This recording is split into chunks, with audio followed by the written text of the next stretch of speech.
இருந்தாலும் பயண தடைகள் மற்றும் சிரமங்களால் அருகில் இருக்க முடியாத இந்த நேரத்தில் உங்கள் பெற்றோருக்கு மருத்துவ தேவைகளை வழங்கி எங்கள் சொந்த பெற்றோரை போல நாங்கள் அன்புடன் பராமரிப்போம். மெடிப்ளேஸ். ஸ்ரீ காளி மாதா ஜோதிடம். பிரபல ஜோதிடர் பண்டித் மகாராஜா. தொழில், காதல், திருமணம், குழந்தை பாக்கியம் மற்றும் மந்திர சூனிய பிரச்சனைகளுக்கு நிரந்தர தீர்வு. வணக்கம். மீண்டும் மற்றொரு ராஜ்யம் நிகழ்ச்சியினூடாக சந்தித்திருக்கின்றோம்.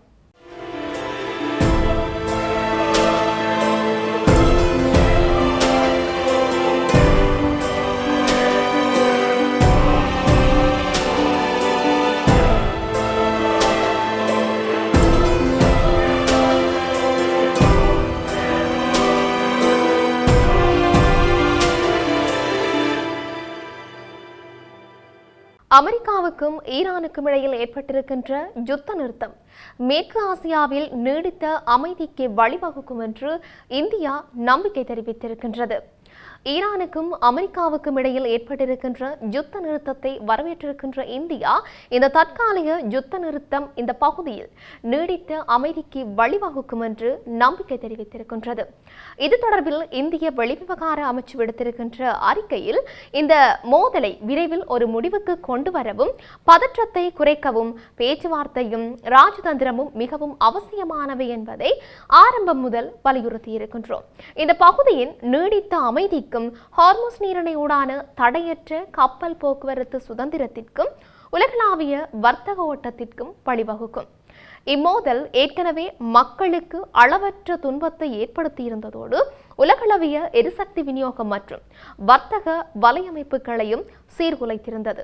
ராஜதந்திர வழிகள் மூலமான அமைதி தீர்வு மட்டுமே இந்த பகுதியில் முன்னோக்கி செல்வதற்கான ஒரே சாத்தியமான வழி என்ற இந்தியாவின் நீண்டகால நிலைப்பாடும் சுட்டிக்காட்டப்பட்டிருக்கின்றது. இந்த நிலையில் போர் நிறுத்தம் மற்றும் ஹார்முஸ் நீரிணையை மீண்டும் திறப்பது, கப்பல் போக்குவரத்து இடையூறுகள், அதிக சரக்கு கட்டணங்கள் மற்றும் காப்புறுதி செலவுகளை குறைப்பதன் மூலம் ஏற்றுமதியாளர்களுக்கு உடனடி நிவாரணம் கிடைக்கப்பெறும் என்று இந்திய ஏற்றுமதி அமைப்புகளின் கூட்டமைப்பு தெரிவித்திருக்கின்றமையும் இங்கு சுட்டிக்காட்டத்தக்க ஒரு விடயமாகவே இருக்கின்றது.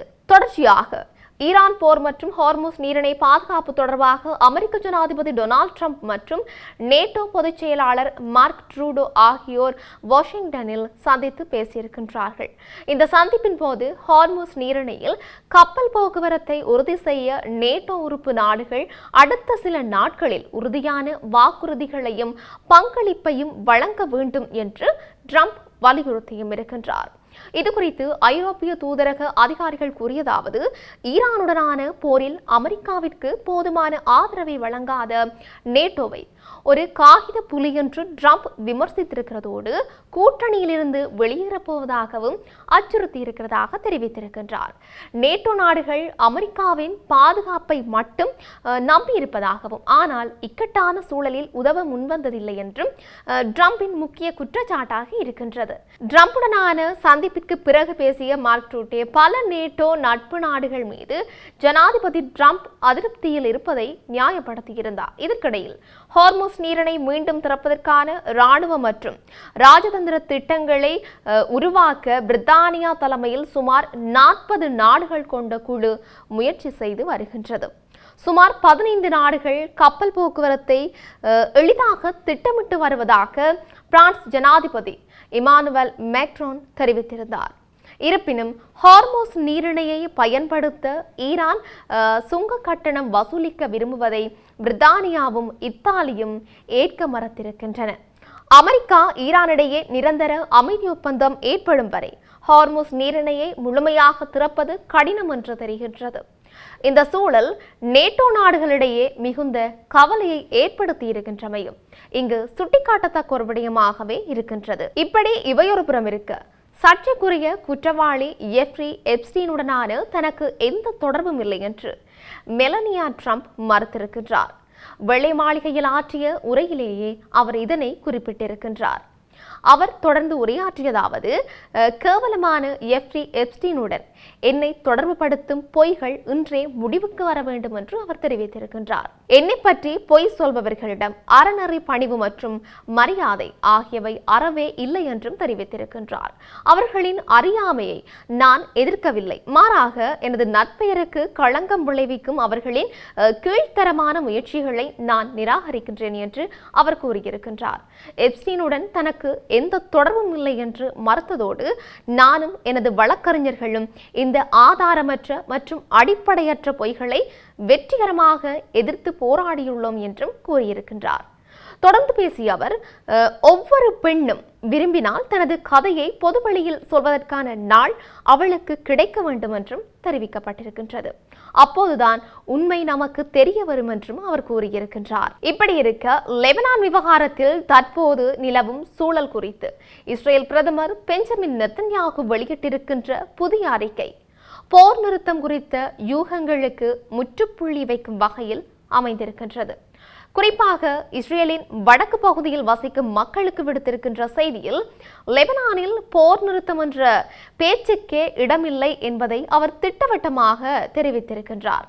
பாதுகாப்பை முழுமையாக உறுதி செய்யும் வரை ஹிஸ்புல்லா அமைப்பினர் மீதான தாக்குதல்கள் தொடரும் என்று அந்த அமைப்பை முழு பலத்துடன் இஸ்ரேல் தொடர்ந்து தாக்கும் என்றும் அவர் உறுதியளித்திருக்கின்றார்.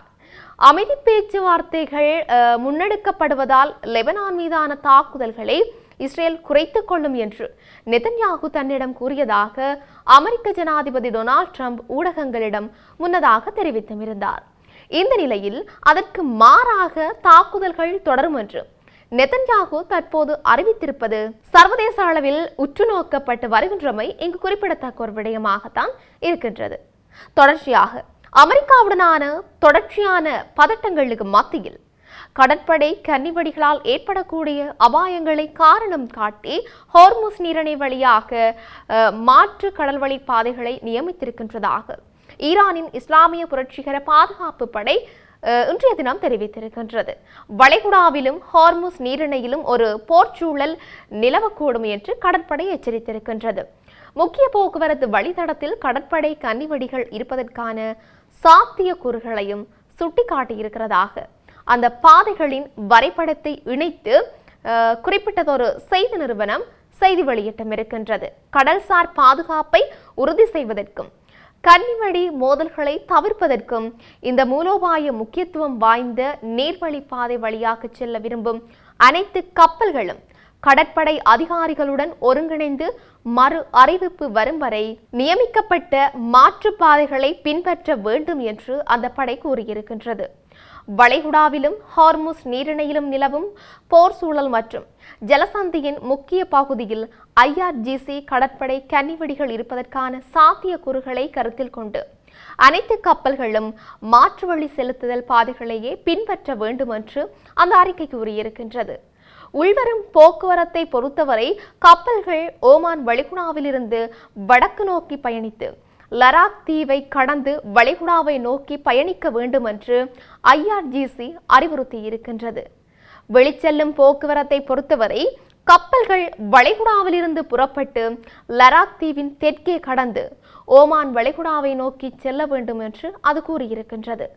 அமெரிக்காவுடன் தற்காலிக போர் நிறுத்தம் அறிவிக்கப்பட்டதை தொடர்ந்து ஈரான் முழுமையாக மூடியிருக்கிறதாகவும் நிபந்தனைக்குட்பட்டு திறக்கப்பட்டுள்ளதாகவும் ஹார்முஸ் நீரிணையில் நிலைமை நிலையற்றதாகவே உள்ளது என்றும் தெரிவிக்கப்பட்டிருக்கின்றது. பிப்ரவரி 28 முதல் தெஹ்ரானுக்கு எதிராக வாஷிங்டனும் டெல் அவிவும் தொடங்கியிருக்கின்ற போரை நிறுத்துவதற்காக நிரந்தர போர் நிறுத்தத்தை எட்டும் நோக்கில் அமெரிக்க மற்றும் ஈரானிய பிரதிநிதிகள் இஸ்லாமாபாத்தில் நேரடி பேச்சுவார்த்தை நடத்துவார்கள் என்று பாகிஸ்தான் அரசாங்க வட்டாரங்கள் வியாழக்கிழமை தெரிவித்திருந்தன.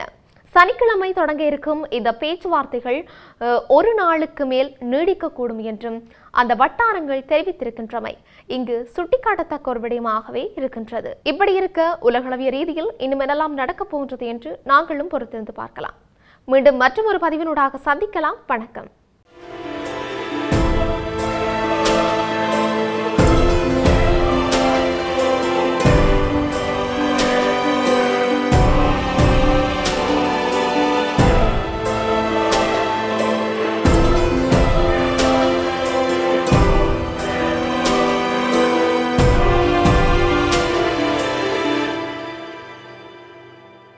ஸ்ரீ காளி மாதா ஜோதிடம். பிரபல ஜோதிடர் பண்டித் மகாராஜா. தொழில், காதல், திருமணம், குழந்தை பாக்கியம் மற்றும் மந்திர சூனிய பிரச்சனைகளுக்கு நிரந்தர தீர்வு.